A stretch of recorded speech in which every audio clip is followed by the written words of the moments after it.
Thank you so much for taking the time to invite me and to participate in this wonderful program. I was listening to Ellen's presentation and I was just so heartened by what she had to say. I think together, the communications amongst this group will make all the difference in the world. And in fact, I had started as part of this, Irina had asked us to participate as part of that same group, the How Women Lead. And if you remember the credo that Ellen had shared, be a fierce advocate for each other. So important. And this is why I'm here today, to be a fierce advocate for all of you and to help you kind of stand in your power and say yes to helping. So when asked, the answer is yes. Even though I know in this situation, I, just like many of you, wonder, how can I help a group of women dealing with what you're dealing with in your country? And I can't even imagine. But whatever small thing I can do today to help you understand how to make the most of this mentoring opportunity, my answer is yes. Whatever you need, whatever I can do, because I can't even imagine what you're dealing with. So my small little bit today is, my answer to Irina and the team, yes, whatever you need. So we're going to talk about how to get the most out of your mentorship opportunity. I'll talk about some frameworks and things to think about, and we'll kind of walk through, just how to approach this. And Irina and Daria, feel free to stop and ask questions, insert your own thoughts along the way. It's a conversation. Okay, or we can ask all questions at the end. Yep, whatever works for you.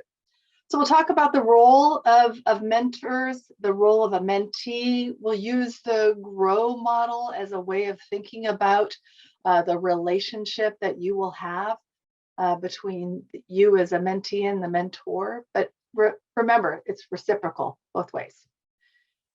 We'll talk about, I'll just share some of my own mentoring experiences. And, I'm happy to have any of you share those experiences that you have gone through. We'll talk about some of the unique challenges that I can only imagine that you are all facing and share amongst each other. And then we'll do breakouts. And hopefully that works. If it doesn't, it's fine. So with that, let me go ahead and just introduce myself. So I have been a very lucky person in that I have over 30 years in HR, but let me tell you how my career started. So in the beginning, I thought early in my career, I didn't know what I wanted to do. The first career that I started to embark on was I was going to be a police officer. And I thought I would do that because I liked helping people. And a friend of mine had gone in that direction. And so I thought that there was something very interesting and an opportunity. So as a result of that, those conversations with that friend, I started taking classes, I started shadowing, and I started getting to know those people who were in those professions. And over time, I actually discovered, I didn't think I wanted to do that particular job. So that was just a starting place in a career that, seemed very interesting. But along the way, I was very fortunate to meet others who helped encourage me to try different things. So I had a friend of mine, her mother had an opportunity in a professional office. And so as a result, she introduced me into an opportunity to take on a job doing order administration in a professional technology company. Certainly not what I wanted to do from a career perspective, but it introduced me to others in the organization. And as a result, I did a good job, I worked hard, and I was invited in to apply for another opportunity in the legal department. And so again, I thought, well, maybe I'll want to be a lawyer. So maybe I'll try that job. So I tried that opportunity. And as a result, probably met the best boss and a mentor of my life. Bob Gannon was somebody who believed in me. He believed in the potential and the opportunity. And so I worked in legal for a while, moved with him to a couple different jobs. And he was going to go back to a company that we had worked in together. And as a result, he offered me another opportunity to follow him. And during that time, I'd actually started to get a sense for different possibilities, more in a professional setting, and identified that human resources was an area of interest. I had started going to school then for psychology and organizational design. And as a result of that experience, had decided, no, I really did want to go into this kind of HR area. And so when he asked me to consider this other opportunity to move with him in the same kind of role, I said, no, I think I'm ready for a change. If you have an HR job, give me a call. 2 weeks later, he calls me up and he says, I have that HR job. But how could that be? So at 25, I was given an opportunity to take a job in human resources in a company that was not doing very well, doing really, challenging work in terms of it. There was a combination of administrative and difficult things like layoffs and different challenges. But he was always there as my mentor to support me in my learning and my development, and to believe in me and to reinforce that, I was in the right area. So I think back, I have had that mentor for over 30 years in my career. I haven't worked for him for 25 years, but he was the one who helped me. But what happened there was, as I was exploring, as I was getting exposure, as I was getting an opportunity to learn and grow, he was there to support me and continue to reinforce that I could do this, even though I didn't really know what I was doing, especially in the beginning. But that partnership, that mentoring, stayed with me for life. And we stayed friends all the way until he recently passed away. And I will tell you, you never know, and this is the thing, you never know those people that you meet along the way, how they will help you, support you, and be there for you. But what I'm going to say is connections, opportunities, and the more open to possibilities you are, can create a world of difference. So I've been very lucky and very fortunate. I've now created a career in HR of 30 years, and it has been one of the best experiences of my life. I have done it many different ways, but I am now passionate about women in leadership and helping support. So I will say yes. Irina, I'll say yes anytime you ask, because I'm here to help you. I have had a wonderful experience, and I'll share some more of the experiences with how women lead. I love Brene Brown. If you have not, and I don't know, how much of her work has been translated for you, but Brene Brown is a wonderful author, speaker, and just advocate for women. So she has a new book out called Atlas of the Heart, but her cornerstone book is Dare to Lead. It is one of my favorites. And I thought, this particular piece that she had was so important. So I'll read it. So often when we feel lost, adrift in our lives, our first instinct is to look out onto the distance to find the nearest shore. But that shore, that solid ground, is within us. And the anchor we're searching for is connection. It's internal. So here's my advice here. Start with yourself and embrace the connections that you're making right now with this group, because through those connections, both internally and then externally with these women that you're surrounded by, you will be able to accomplish so much. So let's talk about the role of a mentor. So the role of a mentor, and I will say, and in my, especially in the work that I've done in how women lead, like the first experience I had, it was actually part of the same class that Irina was part of, where Magdalena was the person that I was advising, and I was asked to be an advisor. I didn't really know how I could help somebody like this. She's the executive director for a nonprofit in Uganda, helping small farmers and women to, develop economic independence. I come out of Silicon Valley, technology, human resources. I couldn't imagine how I could be a resource for her. We'll talk more about how that experience unfolded. But, the role was really an advisor and a coach to provide support and assistance, champion and be a cheerleader. So back to what Ellen was saying earlier, we are here to help reinforce and offer encouragement and support and, help be a safe place for each other. And your mentor's job is to help you do that. So when you were talking about, the imposter syndrome, which we all have, let's just be really honest. At times in our life, like, am I worthy? Am I, what do I have to offer? Our role with a mentor is really to help get that safe place, to help them champion you and reinforce you. So if you have that moment where somebody, makes you feel like you can't do something, this is a time to reach out to your sisters in this program and to those mentors that you have to be able to help reinforce and support and celebrate, you and what you're doing and what you're trying to do. We're not always all successful. And then be a resource partner. So this is super important. I did not know in that experience, especially with Magdalena, how I could be a help for her, what kind of resource partner I could be. But I can tell you that I was able to use those connections and ideas and things that she needed to be able to help her in ways I had never imagined.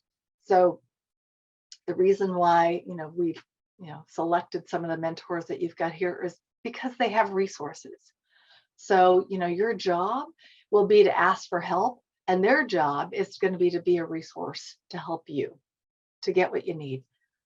Every day, talk about, recommendations for books. People that have worked for me and worked with me always know I always have recommendations. So I've already shared with you, Brene Brown is one, but I've always got books that are sitting around. I love this one, this Atomic Habits, 4,000 Weeks. Did you know that for the most part, if you live to be 80, there's only 4,000 weeks in our life? And that suddenly you had a whole new perspective. But that our job as mentors is to be that resource partner, to share with you ideas and connections and information that is, helpful for whatever it is that you're trying. And then a perspective provider. So providing you that feedback and that support system and that ability to, to have a safe place to be able to get that feedback.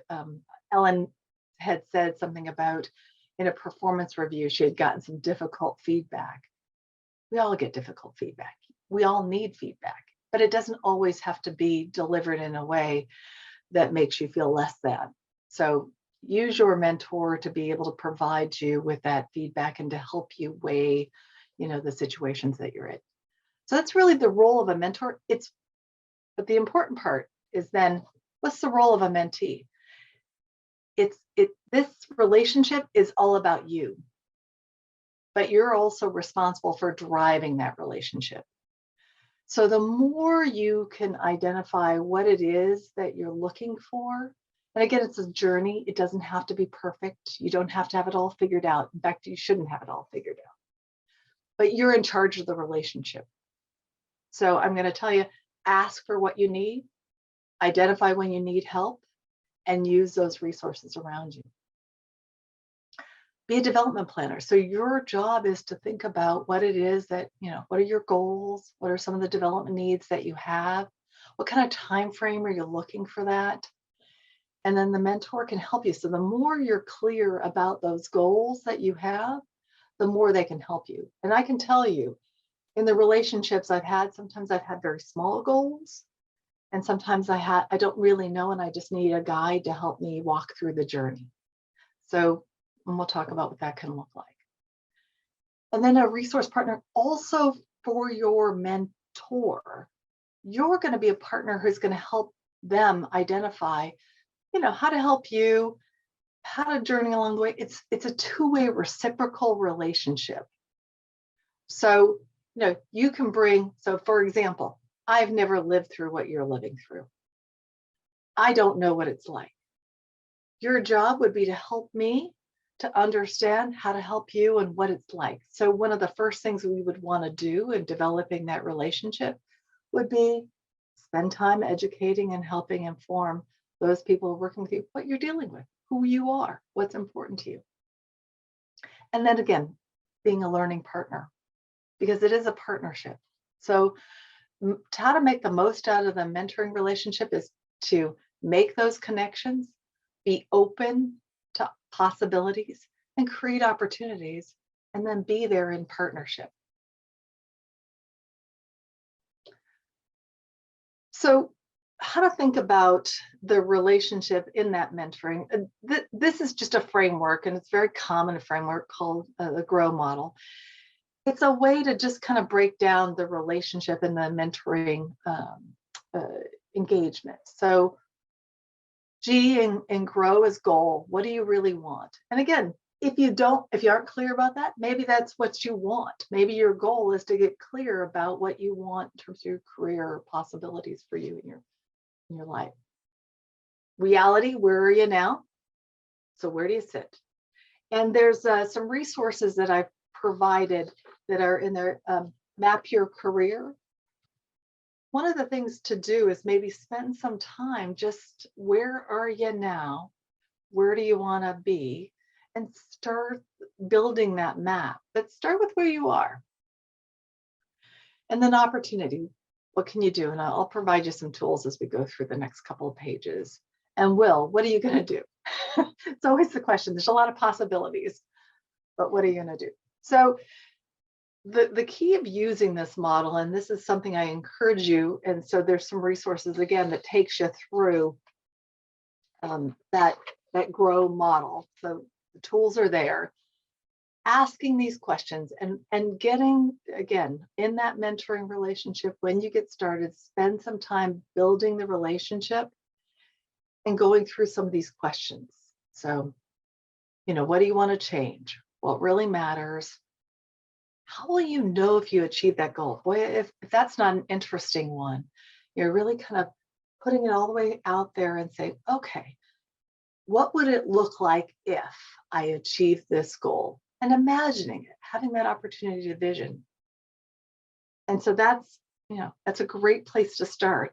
Even if you're not all that clear, name it and then spend some time with your mentor going through that process, that opportunity. Reality. No. So what is your current situation? I can only imagine how disrupted your lives have been. And I can only imagine how that's now, you're trying to sit with, what does this current situation look like? The one thing I can tell you is the only thing you can count on in life is change. So whatever your current situation is, there will be change.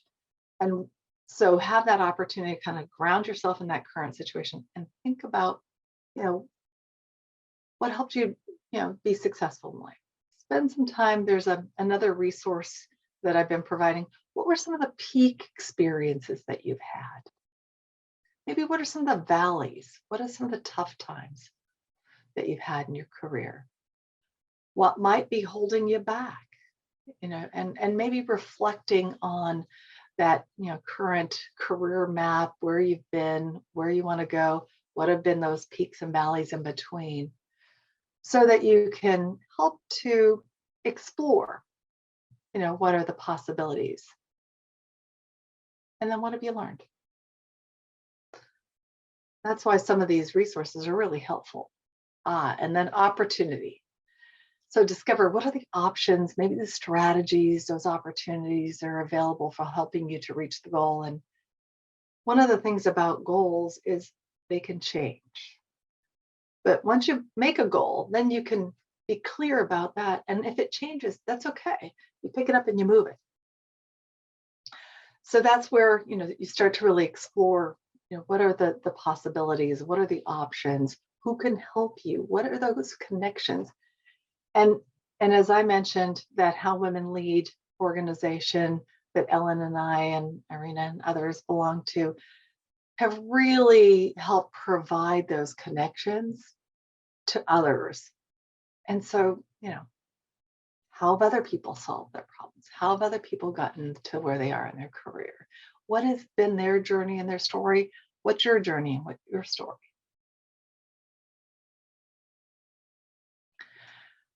Will, this is an interesting one, right?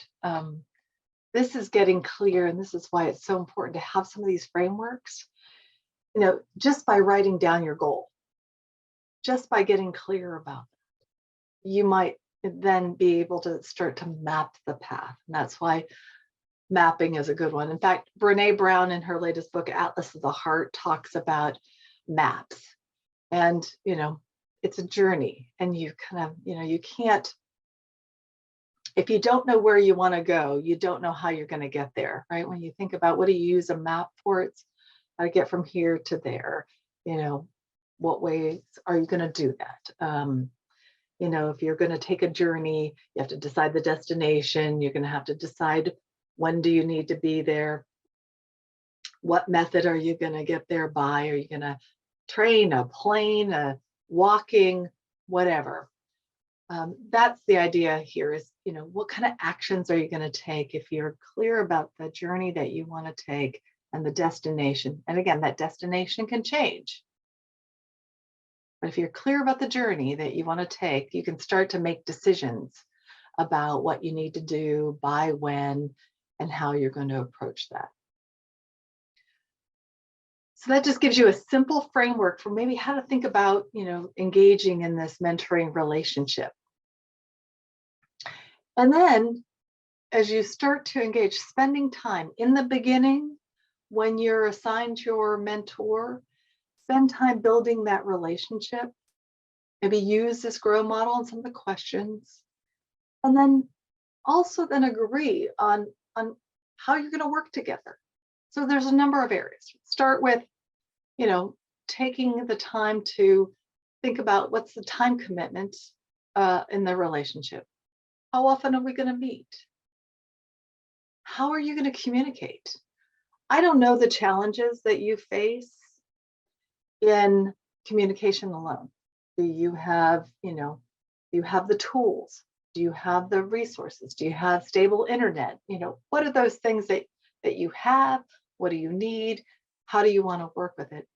One of the things I found out in my relationship working with Magdalena, for example, in Uganda, is she had to choose between, she was using her phone when she was at home, and we were meeting in the evenings. I did not realize that she had to choose between having lights or having internet because she was using solar. And she had a data plan that only had a very small amount of data available. So we had to learn how to work through some of those challenges in our relationship. And through that, we figured out when to meet, how to meet. When we had problems, what did we need to do? We used WhatsApp, which I had never used before, but it allowed us to stay connecting. So there's some things that, you want to make some agreements, and you want to share those, those challenges and those opportunities. And then, again, think about the goals and the focus of that mentoring relationship. And I'll share with you some of my stories, but sometimes they're focused and narrow. You want to build a skill. You want to build a network. You want to build connections. Or maybe they're broad and general. I need somebody who can help me. I'm going to return to the workforce. You've had children, you have been out of the workforce, now are going to get back into it. That's a daunting task. That's hard work. You're going to make a career change. How do you make a career change? You're going to go from working maybe local and, in your local city or location. Now you're going to work, more global, and you have interactions with other people. Different challenges. So thinking about what does that goal or that focus of the mentoring relationship looks like, because that will help your mentor also help you figure out how to navigate. And then for you, especially, overcoming adversity, what are those things that you're dealing with, and how, you might overcome those. One of the things in mentoring relationships, when you have a meeting and maybe it's nighttime and the kids are still up and there's activity in the background, understanding those situations, it's really important to connect on. And then creating that pact for confidentiality. If somebody shares with you, you share with your mentor or with your connections, something that's deep and personal, making sure that you're respecting those relationships. So those are kind of the key cornerstones. We'll talk a little bit more, but around the mentoring relationship. Irina, let me ask you, is there anything that you want to add, or anything that we didn't cover about the expectations of these relationships that you're putting together for this group that you want to add in here? If you already have a question, you can write or raise a hand. Lisa, yes, we will open the questions, but I wanted to ask you to indicate that it's not time to be modest or to be shy or to like have doubts whether you can be frank with your mentor, or like not to look pushy if you ask something. So to encourage girls to be their genuine selves, yeah, and to be like the way they are. No, that's not a room for acting, because it's a waste of time, yeah. So all our mentors here are to support us and to do their best to support us. So please don't hesitate and don't have these doubts whether you can do something or not. I ask, suggest. So that was my request to you, to like speak it once again, like stress this claim, like to be open and not to be shy. Yes, exactly. And the whole idea is to create a safe space, to be yourself, to bring your whole self and all the great things about yourself and the doubts and challenges, because that's what, this relationship is about. It's about you. It's about helping you to overcome any of those doubts and challenges or adversities. And so if you don't share them, then they don't know, right? So that's it. Be your authentic self. And the more authentic any of us are, the better it is. Because back to the imposter syndrome, there's a whole story we all have in our heads. You can't stop it. But if you're sharing it, here's like one of the things I recommend is, here's the story I'm telling myself. And sharing that, with a mentor. And the interesting thing is, get them to tell their story. Yes, here's the story I'm telling myself, because that helps us to get beyond some of the how we show,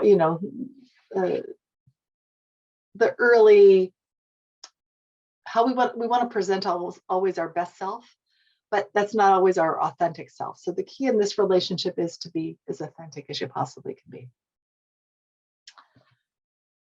So let me move on, and then and we can ask some questions here too. So I've had these are examples of mentoring relationships I have had.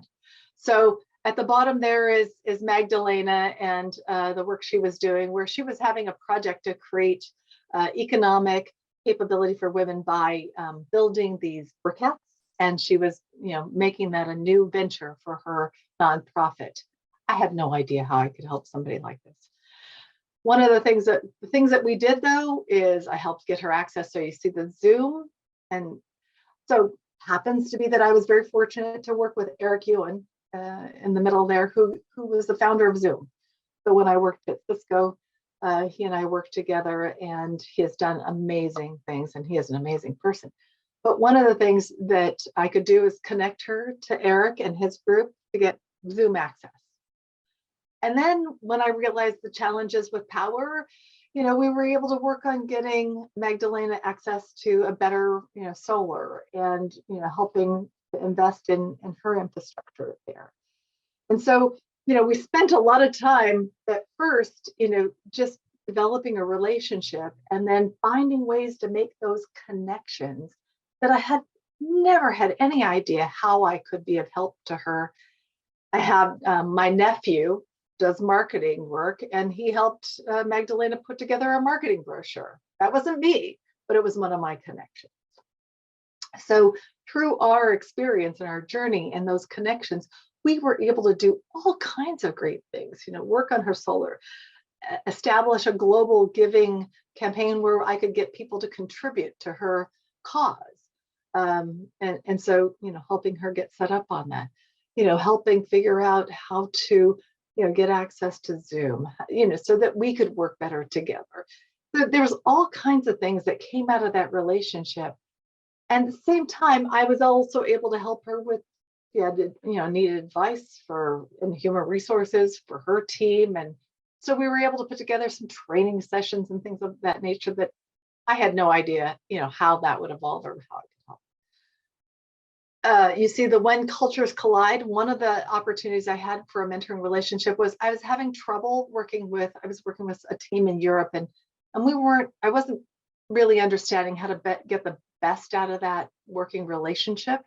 And so I ended up having a mentor who was in Europe, and her name was Leave. And I would bring, the challenges and the opportunities to Leave, and she would give me advice. Here's how you might want to approach it. Here's how you could start that. So we had a very focused relationship. So Magdalena, it was very broad and diverse. With Leave, it was very narrow and focused. I was working with a team in Japan, and that was a very different culture for me. And so finding out how to work with the team in Japan. So I went and found a woman who had a very large group in Japan. And so she gave me some advice. She gave me some things to read. And as a result, I was able to approach working with that team in Japan a lot more effectively than I would before.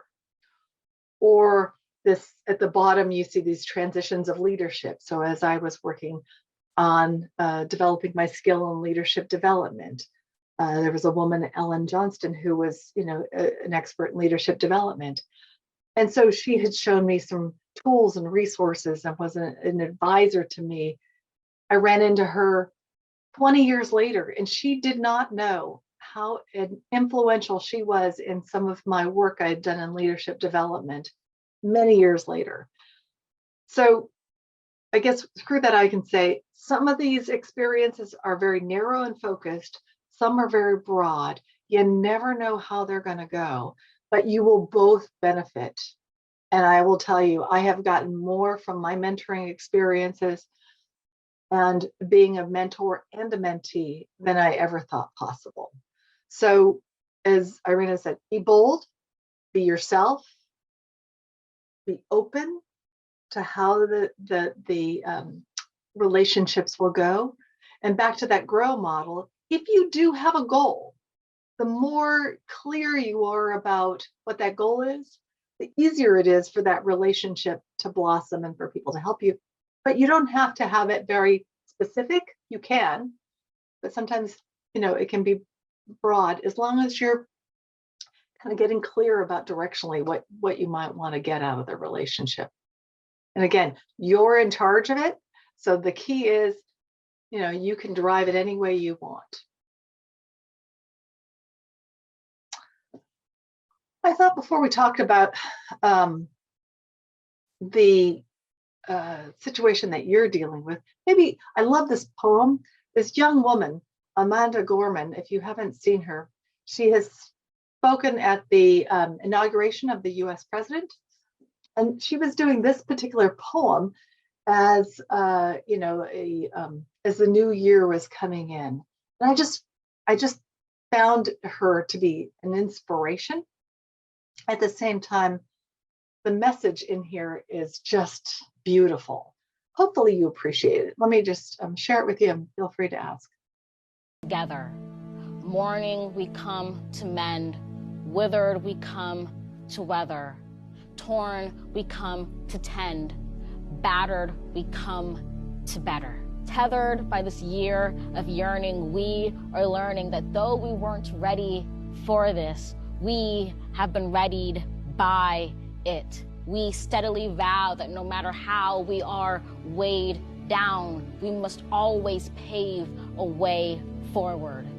This hope is our door, our portal. Even if we never get back to normal, someday we can venture beyond it, to leave the known and take the first steps. So let us not return to what was normal, but reach toward what is next. What was cursed, we will cure. What was plagued, we will prove pure. Where we tend to argue, we will try to agree.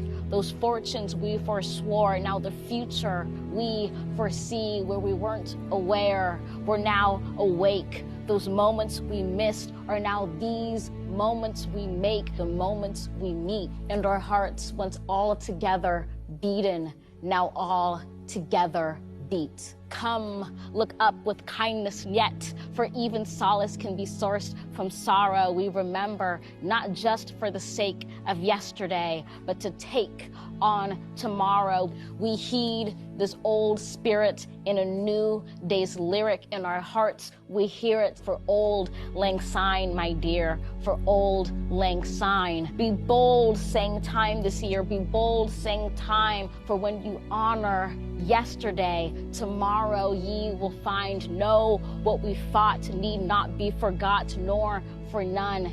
It defines us, binds us as one. Come over, join this day just begun. For wherever we come together, we will forever overcome. So you are facing unique challenges, and like in the poem, I can't imagine what you're going through, but I thought this poem might honor today what we can do together to reach what's next. So there were some key messages. What's next? Be bold, join together. So you have that opportunity, no matter what your situation, to embrace this opportunity. So I would, as I mentioned, educate and inform your mentor about the situation and set expectations accordingly. None of us have lived through what you're living through. And then really think about how to maintain those communications during especially times of unrest. So let's see what amount of time. Irina, Daria, we've only got a few minutes. Do we want to, instead of breaking into groups, depending on your time? No, unfortunately, we don't have time for that. So yeah. So maybe if we put into chat, just briefly, what are some of those challenges that you see in in terms of the mentoring relationship, and maybe what you want to get out of the mentoring relationship, and share with each other, because this is where you can also start to see how each of you together can help each other.